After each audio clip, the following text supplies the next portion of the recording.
السلام عليكم ورحمة الله وبركاته أصحابي كسر هذا الشانل بليز سبسكرايب لايك شير وأنا فيصل عبدية maanta waxaynu ka hadlaynaa waynu baranaynaa sida loo sameeyo website multi-vendor ah oo sida suuqyadan Alibaba iyo Amazon oo kale ah.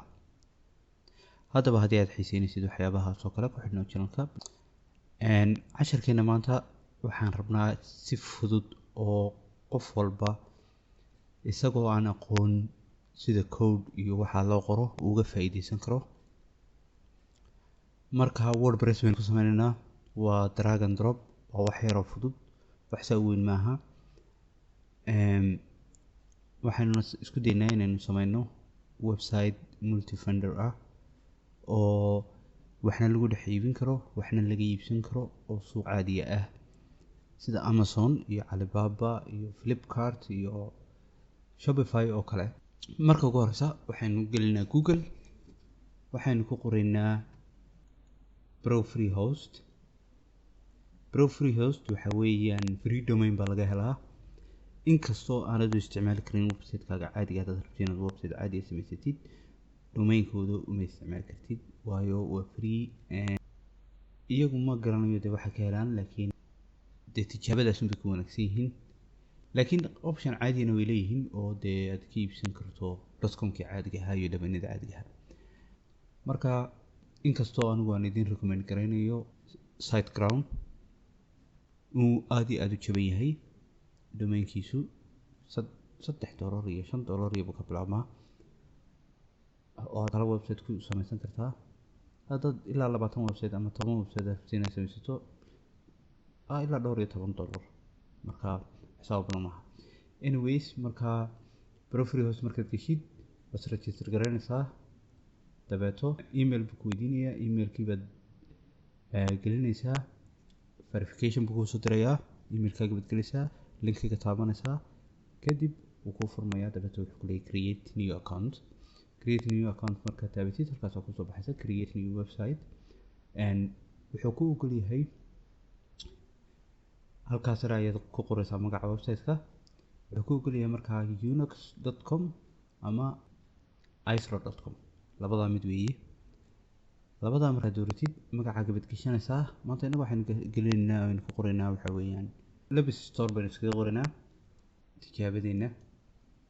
marka Labis Store markaad ku qortid account-kaaga uu ku sameeyo marka qaar wuu iska wareegaa isagoo shaqeynaya laakiin hadda manage ku soo baxda macnaha uu shaqeynaya weeye.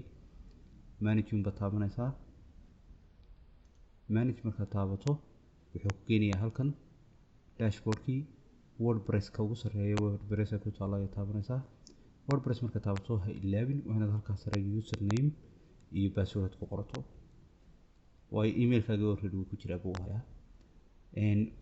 inta badan ma fiicna in la isticmaalo passwordka yar isoo soo saaro iska masaxaysaa ma isticmaalaysid. marka magac yar oo gaaban password yar baad samaysanaysaa. intaa markaad samaysato install markuu ku soo install gareeyo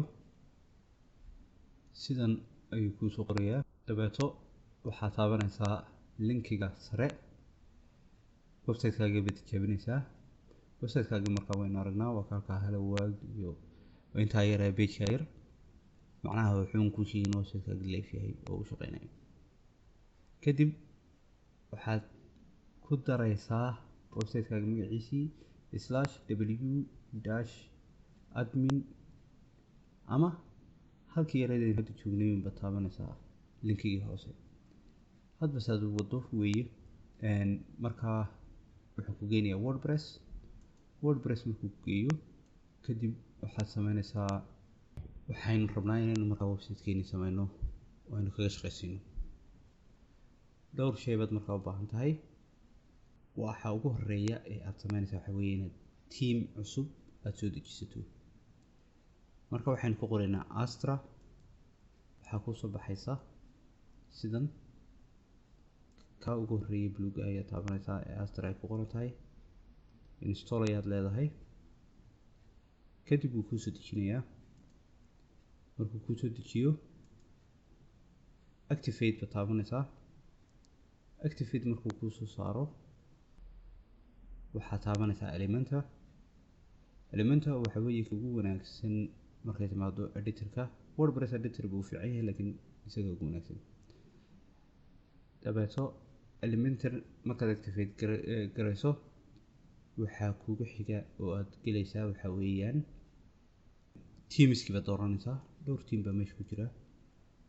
DNK wuu fiican yahay, dukaanada dharku ku fiican yahay, laakiin anigu maanta waxaan dooranayaa ka organiga ah. waana ka helay midabka iyo qaabku u samaysan yahay. marka ka organiga baynu maanta isku dayeynaa inaynu wax ka bedelo. casharkan ugu horeeya waxaynu sameynaynaa waa multi vendor website ama multi market oo ah uu ka duwan yahay kuwan kale online store-ka kale, waayo waxna waad ku iibin kartaa, waxna waa laga iibsan karaa, waa sida Alibaba iyo Amazon oo kale. Elementor waxaa marka ku buuxsamaan organic menu ka taabanay, organic activate ba taabanaysaa, dabeetana waxaad leedahay import all site.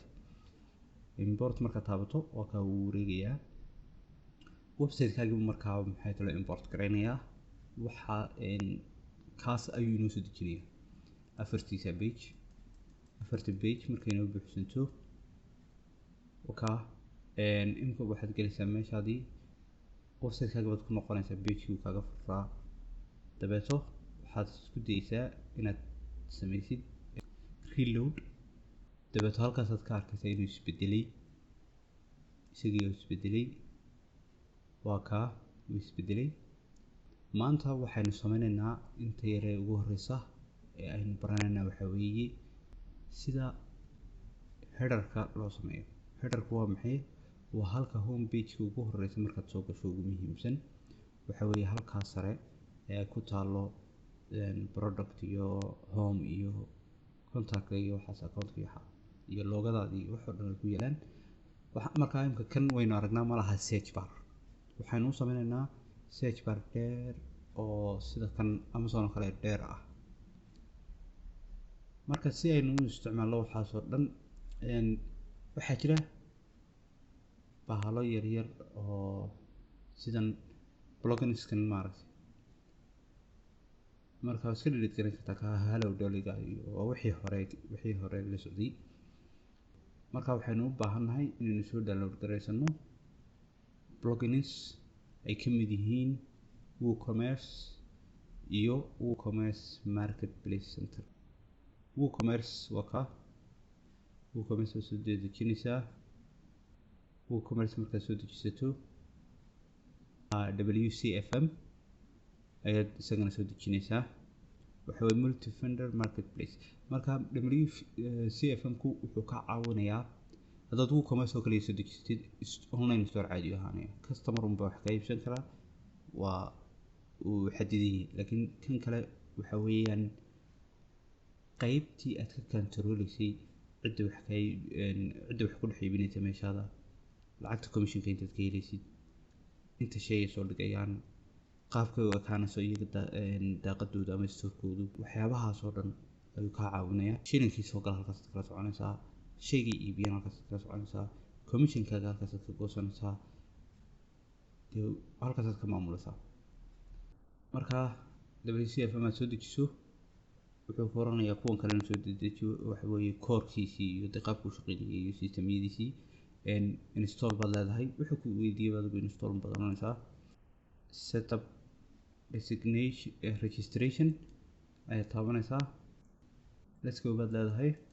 let's go marka taabatid wuxuu ku keenayaa halkan.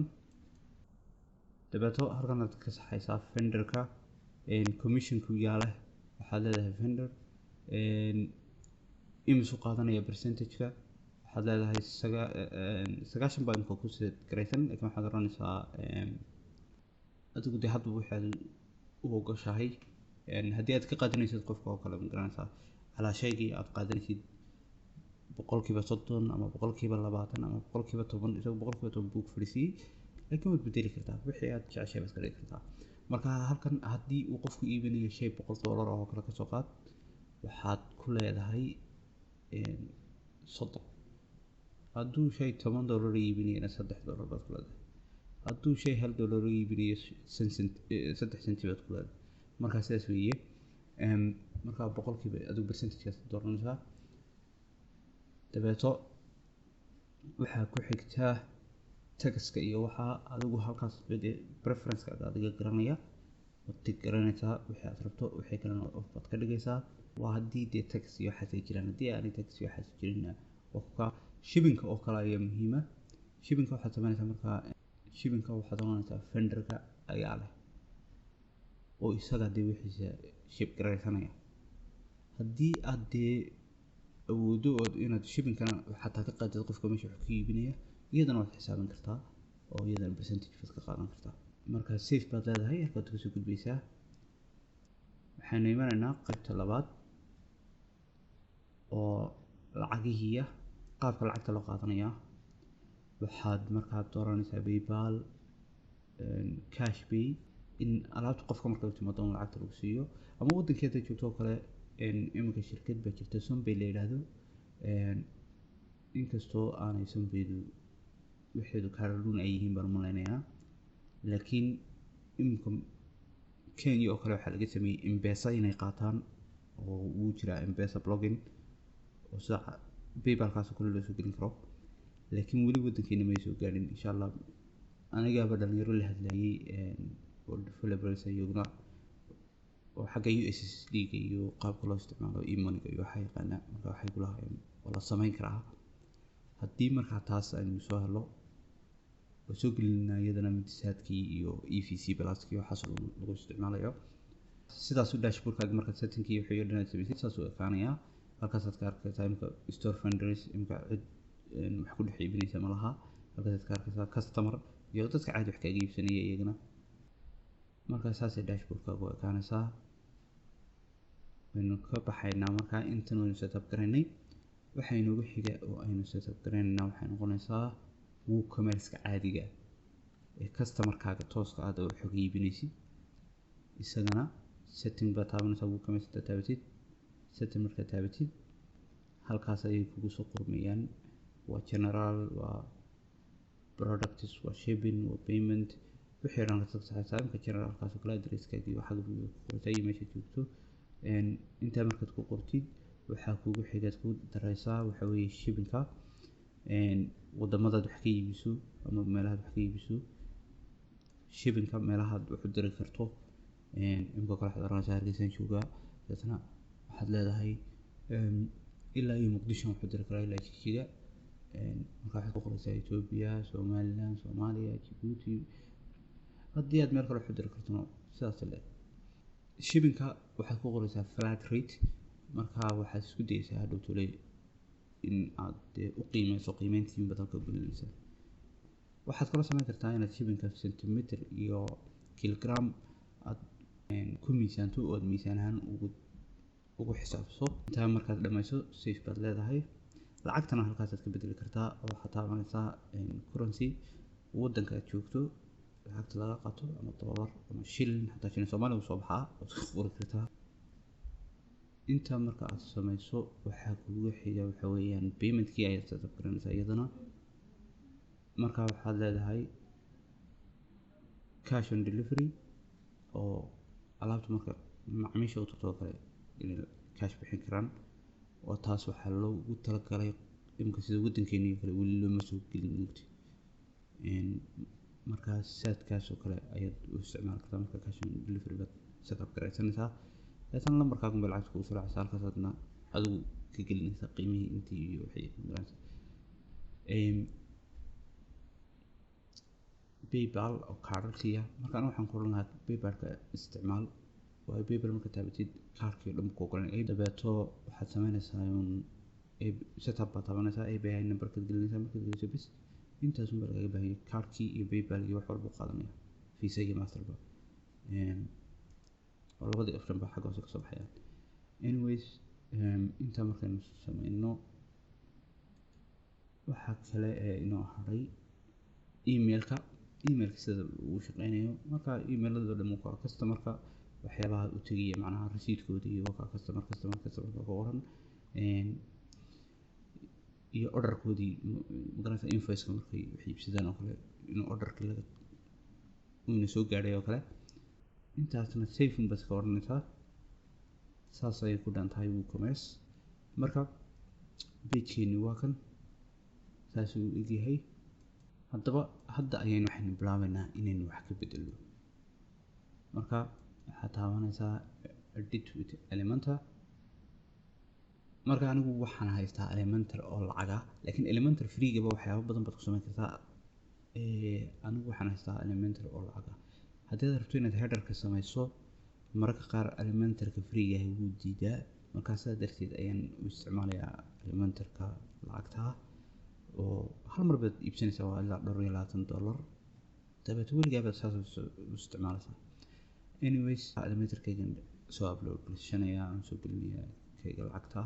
ka free-ga kuma samayn kartid, laakiin header-ka waxaad ku samayn kartaa team builder-ka WordPress ay leedahay aan Elementor-ka ahayn.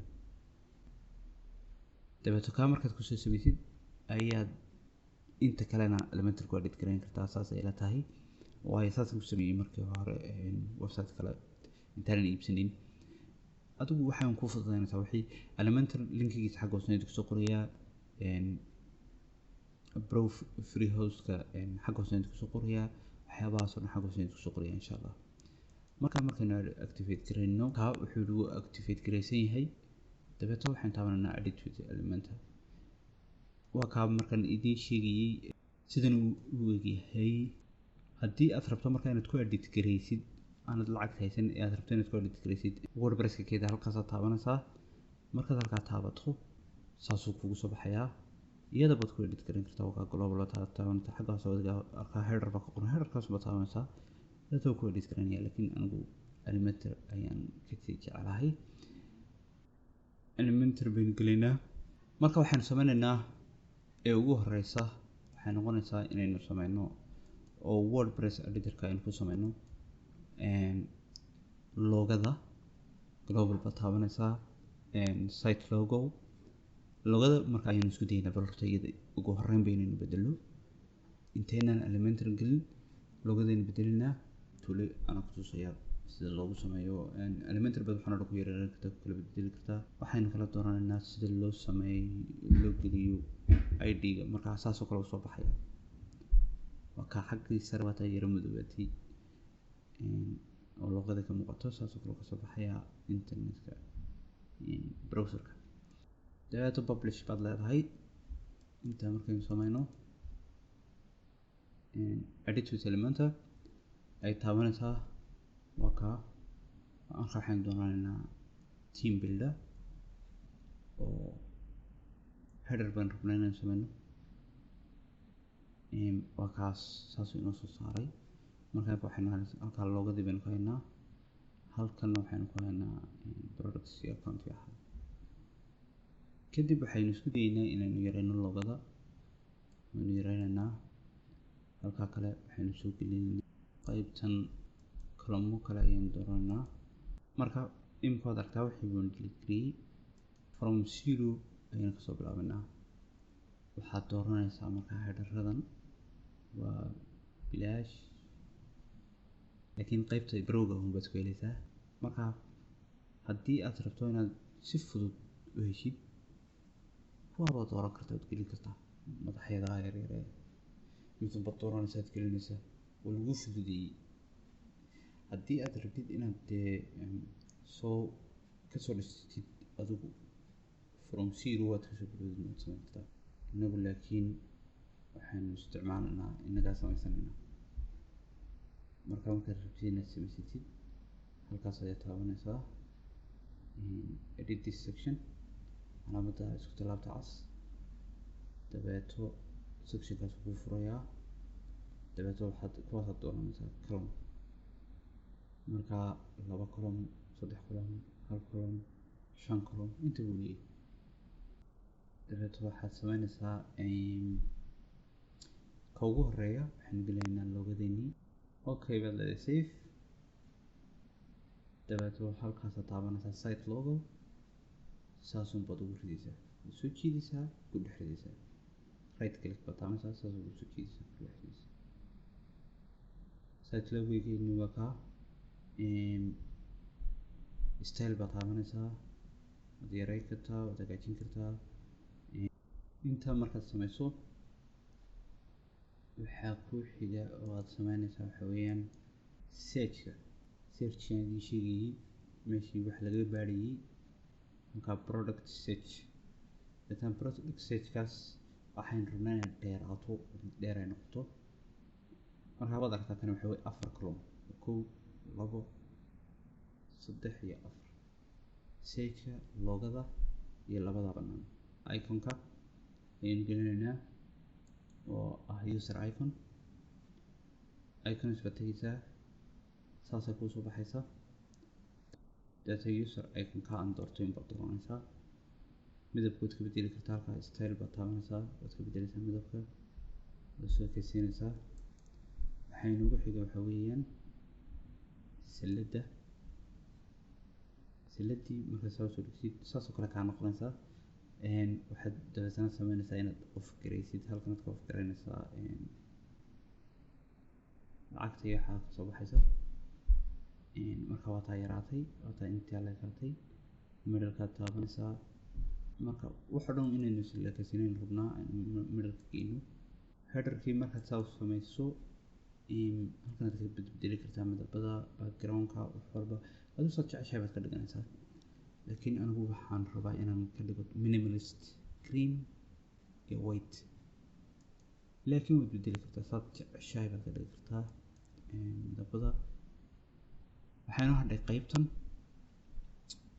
headerka marka qaybta hoose waxaynu ka dhigaynaa hal xabo waxaynu ku ridaynaa markaa xabadda aynu kusoo qaadanaa navigation menu sidebar data saas aynu ka dhigaynaa saas marka kusoo baxdo waxaad dooranaysaa menu waxaad dooranaysaa inay hamburger noqoto drop down inay tahay data saas oo kale noqonaysaa sida burgerka oo kale u ekaanaysaa markaad taabatana saas ay usoo daadegaysaa waxaa markaa inoo xigtaa data halka column waxaynu ku ridaynaa isagana menuga iminka halkan waynu yara degdegsanayn casharka labaad baynu si fiican ugu sameynaynaa laakiin hal menu baynu haysanaa oo ma haysano menuyo badan laakiin markaynu menuyo badan aynu yeelano navigation menu waa kaa saas u soo saaraya markaa markuu kusoo baxdo headerkaynu uu dhan yahay markaa casharkii koobaad waxaana ugu muhiimsanayd aynu rabno waxay ahayd inaynu headerka hagaajino headerkaynu ku bilaabanaa casharada xiga insha allah ayaynu pagekiisa kale iyo pageka dambe iyo account pageka iyo menuyada sida loo kordhiyo iyo categorieska iyo waxaasoo dhan aynu kusoo kordhin doonaa insha allah marka